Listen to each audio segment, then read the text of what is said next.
Today we're going to talk about all the banks that are failing. AI, is it going to take away our jobs? Maybe, maybe not. And the Federal Reserve raising interest rates once again. That's how I messed up. Okay, I could cut it. Today we're going to be talking about all the banks that are failing. The Federal Reserve is raising interest rates and AI. Are they going to be taking away some of our jobs? Maybe yes. Are we AI? Are we robots? Welcome back. It's been a minute. It's been like 6 minutes, 6 months, 6 days. No, it's been 6 months. We got crazy busy with Avanza Latino, and we're so grateful for all the projects that we've done so far and for all the ones that are coming up. But we're so excited to bring this show back. I feel like I loved it. I miss it. So I'm excited to talk about interest rates, AI, generative AI uses AI to bring AI. and what was the last one? It's the banks that are failing. Oh, shutting snaps. down, right? That's scary. Well, let's get into it. Let's get right into it. So the first topic, like I said, so JP Morgan just took over First Republic Bank after the biggest US bank failure since 2008. 2008 is known as the Great Financial Recession or the housing crisis, whatever you want to call it. But it was a bad thing. It wasn't a good thing. And now we're starting to see some things happen similar to 2008, some worse, some not as bad, but it's a lot of similarities. And here's a little screenshot of the bank itself over the past 6 months. It's basically lost all its value. First Republic Bank started off in the over $120 range per share. And then as you guys can see, it was trading at the last moment like under $1, like 40 cents, 50 cents. You know what's interesting about this is last year around this time, what was the crypto that crashed? And crypto was made fun of by banks and other institutions, saying that like, oh, this only happens in crypto, you know, because they're unstable, blah, blah, blah. But last year around this time, Luna crashed around this time, and that's when everybody was making fun of them. So it's interesting. You would think this wouldn't happen. I'm pretty sure they're a really big bank, right? I forgot how much they hold in their banking assets. So First Republic Bank had $114 billion in assets as of 2022. And the crazy thing is that JP Morgan Chase got a good deal. They paid only $5.5 billion to acquire this bank, which means they took over the employees, their assets, their loans, their deposits, liabilities, everything. It's kind of like what they did with, was it Western Mutual? I remember going to it as a little kid, and they took over. Now they're all Chase banks. Yeah, and something interesting is that JP Morgan is the biggest bank, so they're not allowed. They were like... kind of like held back to grow because they're too big. Monopoly. Yeah, because it's almost like a monopoly because they're that big. They are the biggest bank. And so the only way for them to grow was this basically helped them grow. And what's really going on here in the bank failures is a lot of things that's going on. Some of the things is with smaller banks like, First Republic Bank and other ones, like Pacific Western Bank, Western Alliance. We're seeing all these other banks that are, either failing or about to fail, about to shut down, about to be bought out by other bigger banks like Chase. There's a lot of reasons. It's the economy. It's the tightening of, the interest rates going up. It's the credit tightening. It's people taking out money out of their bank. Like SVB a couple months ago or a month ago, a bunch of people just took out billions of dollars out, and they need that. The banks need your deposits, whether you didn't know that or not. They need your deposits. So if you start taking a lot of money out, that's not good. That drops the stock. That it's just not good for banks. And it's also to be important to understand is if you have your money in any of these banks, they're FDI insured. You got to make sure that most of these should be, especially First Republic and all the big, common known banks are FDI insured. So you should be good. There's no need to panic. But I understand. I think with SBB, it was because most of the people that had banking there had their, what is it called? They payroll, so they had millions and millions of dollars. So that's how they were panicking. But it just shows you, if you, average person, if you have more than $250,000, congrats. That's a really good thing. But if not, you're fine. There's no need to panic, because that's why there's FDI insurance. Yeah. So it's up to 250,000. There's some banks that say they do more, but so far it's 2 million. Yeah, I know. But overall, 250,000. Yeah, that's what you heard from us. All right, 250,000 FDIC insured. you be sure that even if the bank shuts down, they'll take care of it, right? It's a process. I know it sucks. No. I've never been through that, or I don't even know anyone that's been through that. I'm pretty sure it's not like, here's your money right away. It probably sucks for a couple of weeks. Yeah. It's I'm sure you can't access it right away, but I mean, what happened here was definitely very, very scary. interesting. It's scary because, you know, a lot of the jobs, even though they take over these jobs, a lot of people lose their jobs. It's just a lot of things happen, and then for the smaller banks, this is great for big banks like Wells Fargo, Chase, Citi, the big. Just think about it. If in terms of car companies, imagine if Toyota and Honda are the big banks, you know, and I don't know, the used car dealers. The used car dealers, you know, start losing, and Ford has to come in or Toyota has to come in and buy them out. You know, it's not good for the little dealership. It's good for Ford because now they get all the clientele, they get all the everything. So it's good for them, but it's bad on us because like these small banks, the benefit that sometimes people go to this is they offer, you know, better return on your money if you deposit on there, or they also give you loans differently. So there's reasons why. Or they're more better. Maybe in some cases they have better customer service since they're smaller, right? Yeah, they know their clientele a little bit more. Yeah, competition is important. You know, it's at the end of the day, Chase isn't like a bad person or anything like that, but you need competition, you know, in everything. There can't be just one or two players in the game. Just look at the iPhone. The iPhone has been around for 10 years and everyone uses an iPhone. If there was another competitor to the iPhone, you know, it would actually make the iPhone much more better each update instead of just like a small little update. Yeah. So in conclusion, don't be afraid. You can put your money in the bank. Do not put it under your freaking pillow or stuff like that. If anything, put it into a high yield savings account. SoFi. I have Ally. Okay. There's Wealthfront. There's even Betterment. Yeah. There's some credit unions as well. Yeah, they'll pay. Most of them are paying 4% or more right now. Some even up to 5%. That's almost what the stock market on average gives. Yeah. Crazy, mind blowing. Yeah. So, don't worry. It's all safe. It's actually better right now to just put your money in those high yield savings accounts. As they raise interest rates, the interest rates on those accounts go up as well. So that's one benefit from that.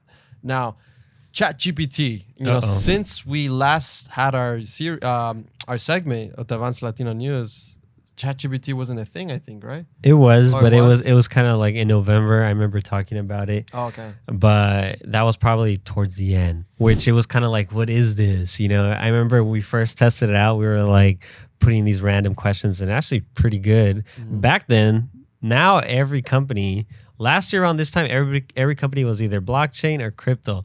Now the buzz is ChatGPT, AI, artificial intelligence.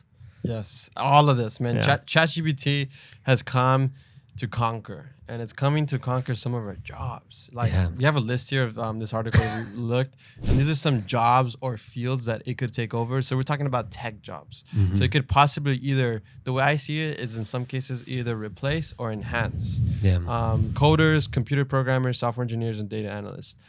I think all of those are going to get taken over. I don't think it's in the hands. And that's the part that's really funny because they're the ones that build, you know, AI. They're the ones they built their destruction. Yeah. Their own destruction. Yeah. And what's crazy is that I always thought AI was going to take over like the basic small jobs. No. But it looks like even for me as a creative, you know, like I do video editing, video production.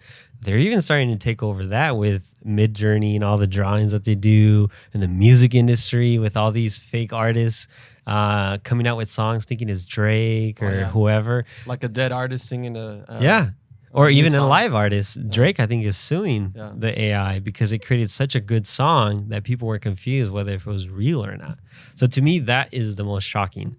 It is. Yeah. And, you know, like, for example, BuzzFeed recently announced that they laid off a good amount of their people and they closed down a section of their, you know, one of their magazines. But one of the things they were talking about is a lot of their jobs are being replaced or they didn't want to say replace. But if you read a lot of articles, you see a lot of, you know, the advertising, content creation, technical, you know, writing, journalism, the media jobs. That's number 2. A lot of those jobs are probably going to go away. And if there's like a team of 20, maybe it's not going to be a team of 1 or 2.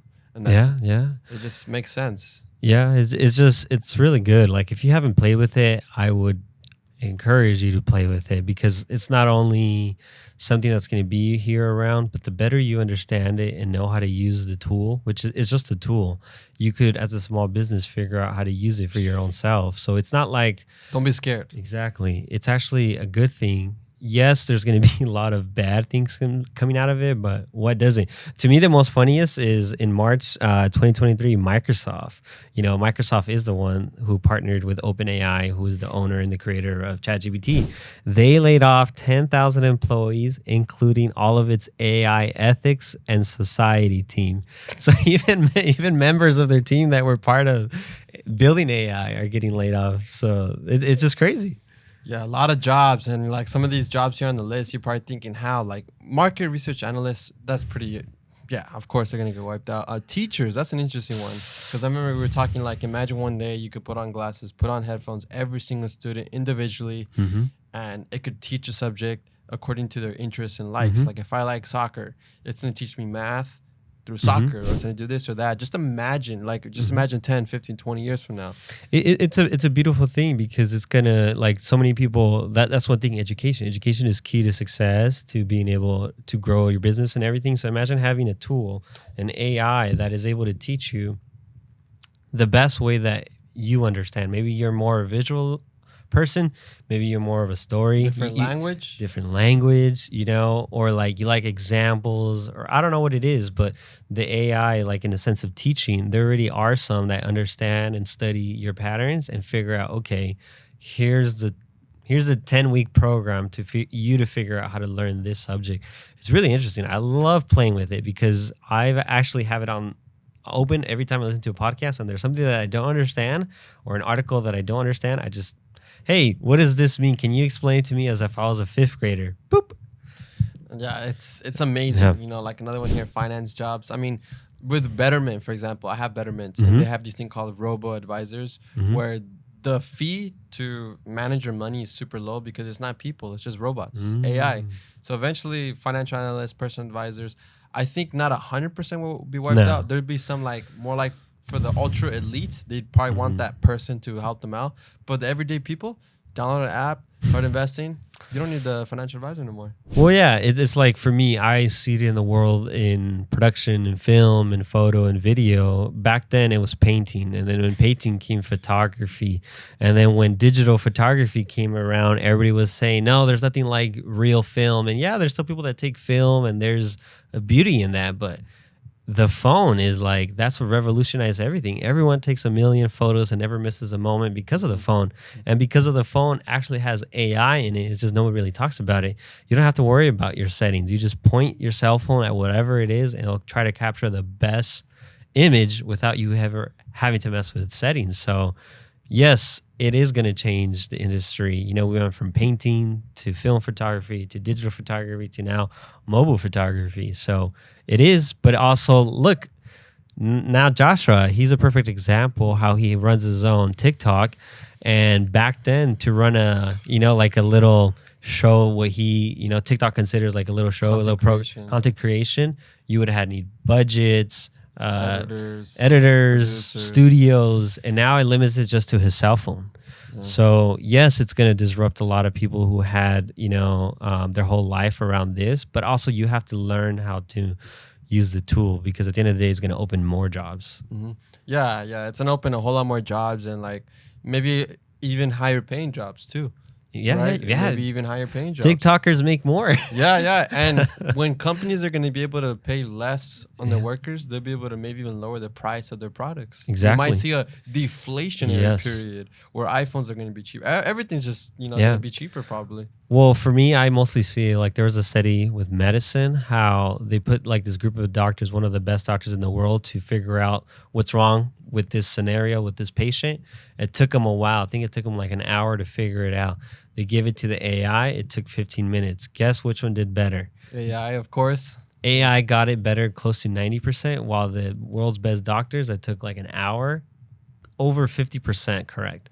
Still, like, that just shows you, like, even the best people in the world are not competing with this AI that is first edition. This is the first. This is the worst it's going to be. So only imagine with, imagine the first car. Yeah. Or like back to medicine is like, this is what's wrong with me. Can you analyze my blood work, my past history, my family history? What is wrong with me? And it'll give you, this is what's wrong, and it'll figure out a solution faster than having a human try to go through all your history and everything. So there's a lot of pros, I think, in medicine. Yeah, because misdiagnosis happen all the time. And it's normal. Like, people don't get mad. It just happens. Yeah. I mean, we do get mad, but we see it as, okay, it happens. They're humans, It's right? part. Yeah, exactly. They're humans, and there's still going to be a human element. Don't think you're never going to see a human doctor. I think it's going to be AI, like Joshua said, Enhanced. plus a doctor like overlooking, like, okay, that's a smart idea. Let's go with that idea. So yeah.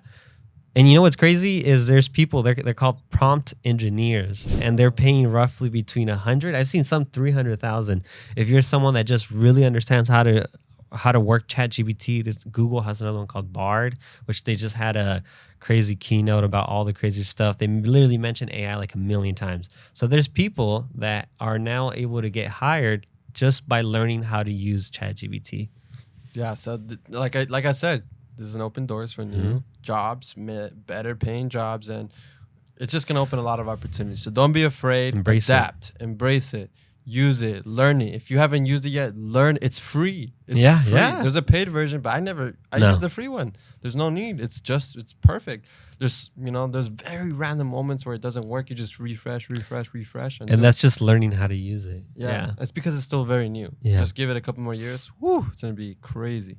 Now, the godfather of AI, he was basically saying that he had to quit Google because he thought that, his mindset is like, man, this thing is so good that it poses huge risk to humanity. So that's yeah, and what he's trying to state, because we're talking about all these good things, but I'm pretty sure our enemies, other countries, bad people, are also going to get hands on this technology. So imagine having this crazy technology to build the best weapons or manipulate people. So I do understand his argument, but I also think it's almost impossible to stop this. We have to. The good people have to be at the forefront before the evil, right? Yeah. And he said the main reason why he's doing this, it's not because he wants it to stop right away, but it's almost like he did this to like alert people, like, hey, caution. He didn't like that. That's what he was trying to say. He's just trying to make like almost a public announcement, like AI is here and we need to develop either tools, the framework of how this is going to be. Just like cars.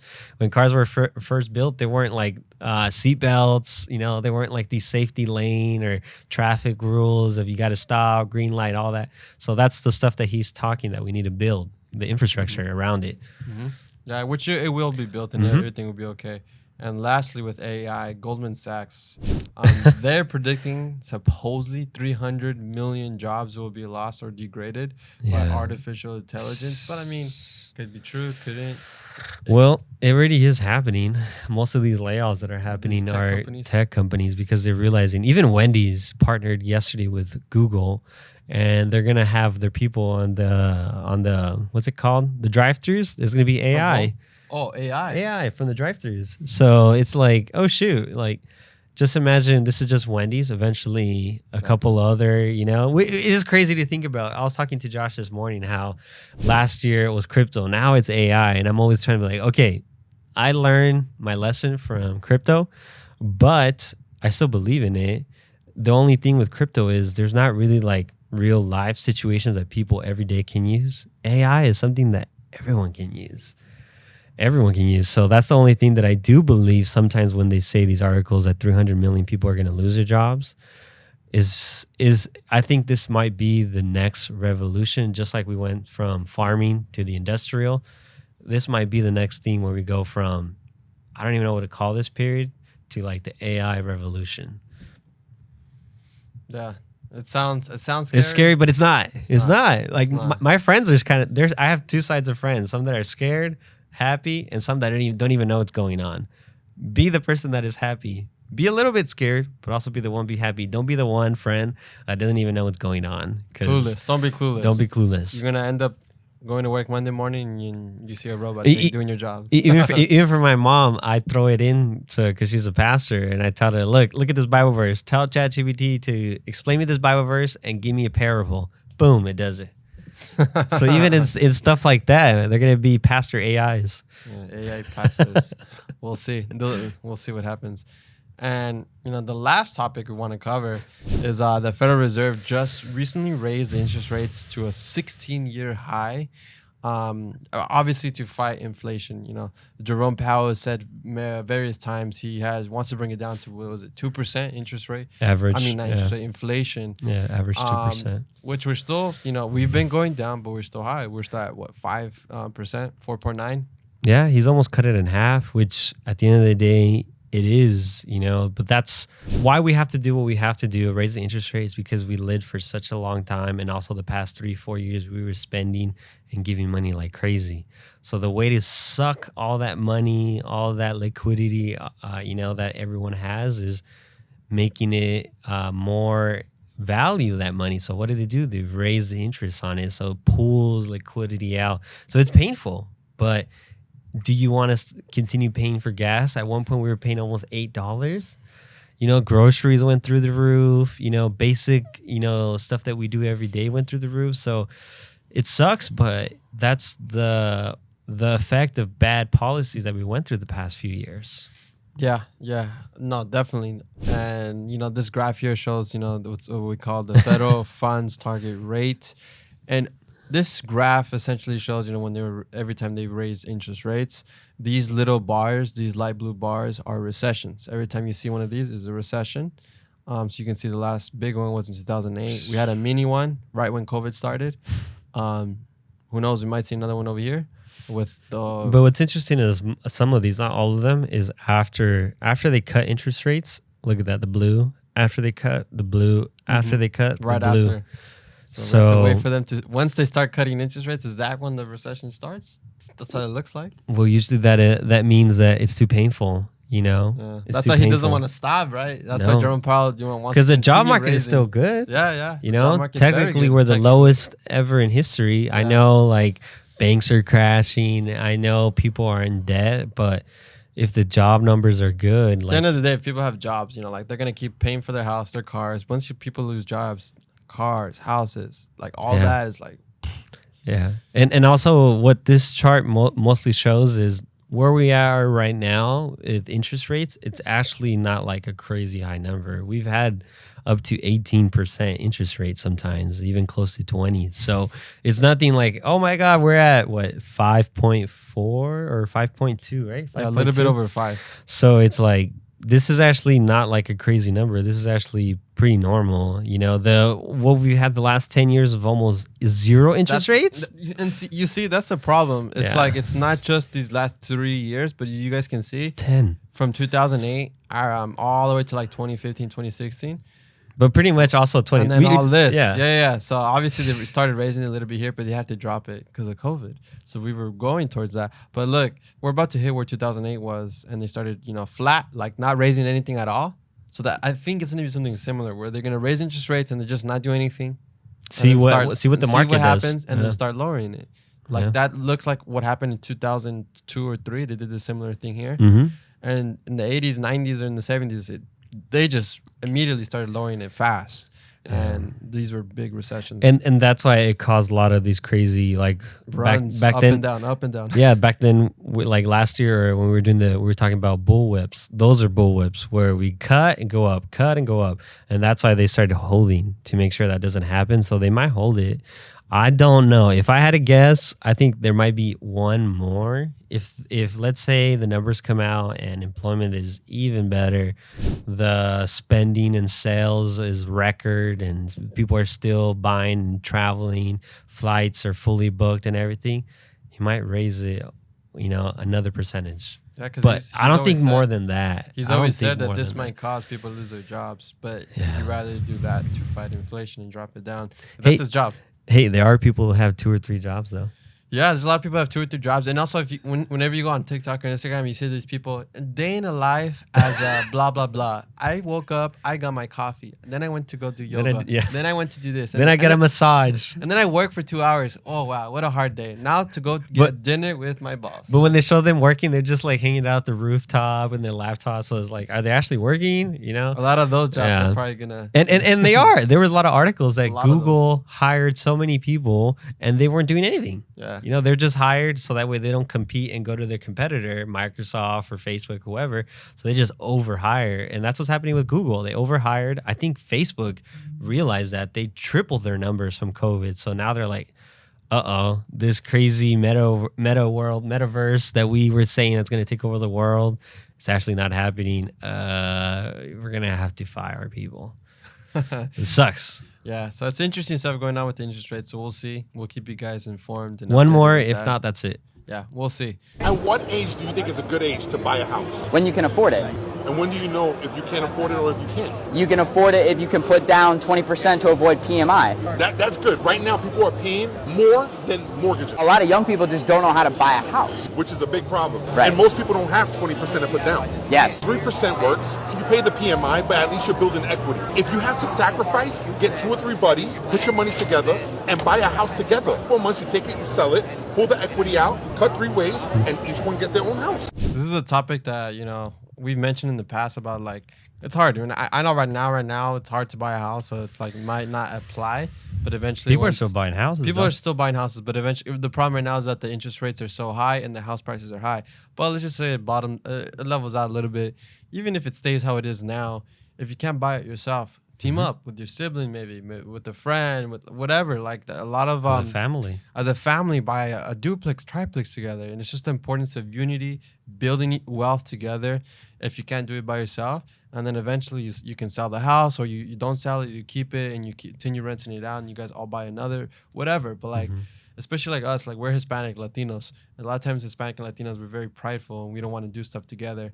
And we got to start learning from our other friends in different cultures that they do stuff together. That it's not about like my money, their money, it's our money. The family. We all pay the bills together. We fix this, we do that. We raise each other up. If someone comes recently from our home country and they don't have a job, let's get them a job, let's get them housing. Boom. Yeah, so do it together. I'll never forget. Remember when we were at Jacuzzi? This guy was living at an apartment, but he had 2 or 3 properties. And, you know, he was a different ethnicity. I think he was Indian, if I had to guess. Yeah. So it just teaches you, like, damn, this guy, he could live in a house or he could buy the nicest cars and everything, but he was still living in a, you know, average apartment while he was trying to, you know, buy property somewhere else. Because, yeah, the number one asset that anyone can own is a home. It appreciates beautifully when, especially right now in this time or the last 2 years when they were printing money. Printing money means a lot of stuff, you know, the money loses value and the things that aren't able to be printed, homes aren't able to be printed, so they go up in value. So that's why it's so important to own a home. But the one thing that Hispanics always do is they buy cars, trucks, or just expensive stuff. And it's like, yeah, what Joshua said is very important. Do it as a team. If you don't have a bunch of cash saved up in your bank account right now, let me tell you why. Currently in the U.S. right now, there's $986 billion in credit card debt, which is a record. $1.6 trillion in auto loans, also a record. $11.6 trillion in mortgages, record. And $16.5 trillion in housing debt overall. This is also another record. The U.S. is not setting up in a good scenario. So if you're sitting here right now thinking about buying something stupid, don't do it. All you should be focusing on is preserving capital and saving cash, because you should always be prepared for the worst case scenario. My recommendation to you right now, sit on your cash as much as possible. Sell unnecessary goods and items. Focus on protecting yourself and protecting your future. yes, save that money. We've said that multiple times here at Avance.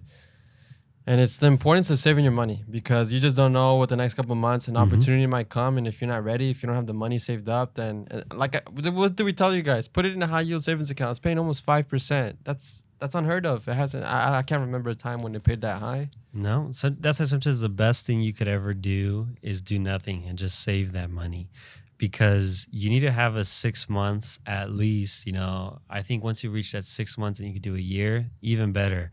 I hated when I used to live paycheck to paycheck. Every month I was like literally like should I eat tomorrow because I need to save this money? Or what do I do if I need this extra cash? That is such a stressful life. And now that I understand to have at least 6 months, if not more, if something goes bad, the economy is bad, I'm not stressing because I have this cushion of money, a safety that I can relax and go to sleep not stressing. Yes. So save that money. Last video we want to talk about is we talked about AI taking jobs, and this is a video about a couple of jobs that might be replaced by AI. Maybe yes, maybe no. We'll see. I'm a software engineer. I'm a research scientist. I'm a product manager. And about how much money do you make per year? 130K, 125,000. 130. And how many years experience do you have? 3 years. Actually, 4. Sorry, 4 years. 3. 3. And where'd you go to college at, and what did you major in if you guys went?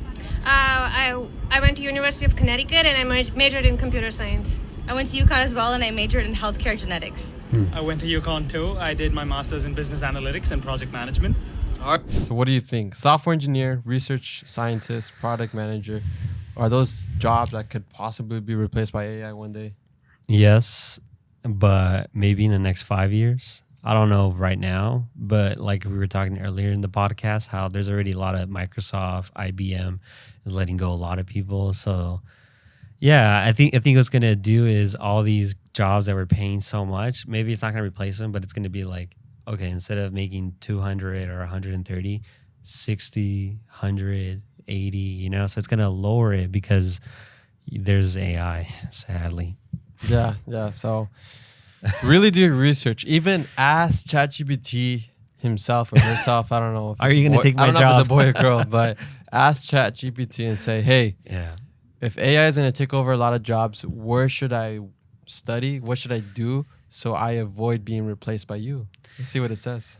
Yeah, but that's what shows the importance of also not just chilling at your job and think, I have this job, I have this career, peace out. You still have to learn. You still have to innovate yourself. My dad went from picking in a farm field to construction to cutting lawns to becoming a full-time pastor, opening up a daycare center with my mom, and now running a nonprofit.